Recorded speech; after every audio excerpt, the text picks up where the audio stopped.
Dans cette vidéo, nous allons apprendre à ouvrir, personnaliser et travailler avec un générateur. Premièrement, il faut se rendre dans Zone de travail, Activités, Activités numériques.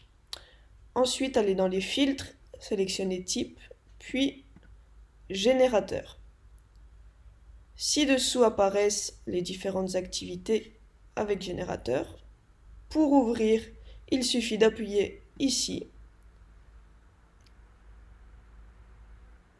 Premièrement, nous allons expliquer ce qu'est un générateur. Un générateur permet de créer des fiches de manière aléatoire, de manière à ce que l'utilisateur ne travaille jamais sur le même exercice avec les mêmes données. Nous voyons que nous avons trois modes, le mode correction, le mode libre et le mode personnalisé. En bas à droite, nous avons les fonctions travailler sur l'exercice.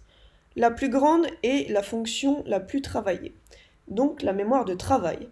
Ensuite sont travaillés la planification et les achats. Je vais donc expliquer un à un les différents modes. Commençons par le mode libre.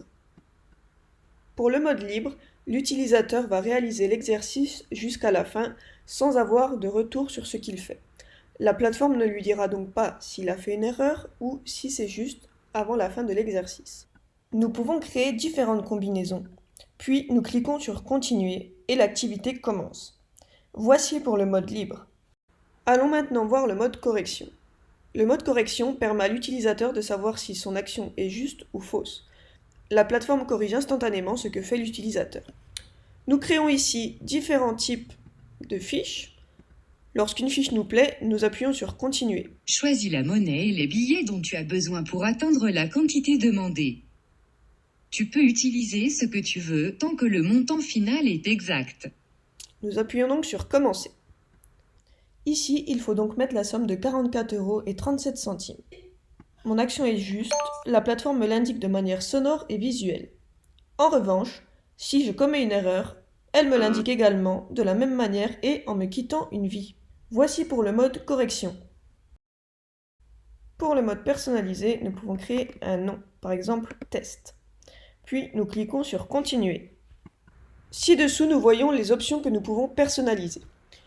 Les options de fonctionnement, comme la correction et le mode libre, nous pouvons sélectionner le nombre d'erreurs maximales que l'utilisateur peut faire, le temps maximum, oui ou non, oui, par exemple, 15 minutes, les notifications d'une activité, on peut les activer ou les désactiver, ainsi que choisir la durée, les règles et le chronomètre. Ici, nous pouvons sélectionner un compte à rebours, puis appuyer sur Terminer. Nous pouvons également sauvegarder le mode de manière à le réutiliser ultérieurement ou décider de ne pas le sauvegarder. Nous allons ici sélectionner Oui. Nous avons mis Test comme nom. Nous pouvons également ajouter une description, exemple, et nous ajoutons. Comme tout à l'heure, nous pouvons générer différentes possibilités. Celle-ci me plaît, je clique sur Continuer. Choisis la monnaie et les billets. Comme nous avons sélectionné le mode correction dans les paramètres, la plateforme me dira si je me trompe ou si j'ai juste. Là, elle me signale clairement que j'ai faux. Et ainsi de suite. Voici pour la vidéo explicative des générateurs.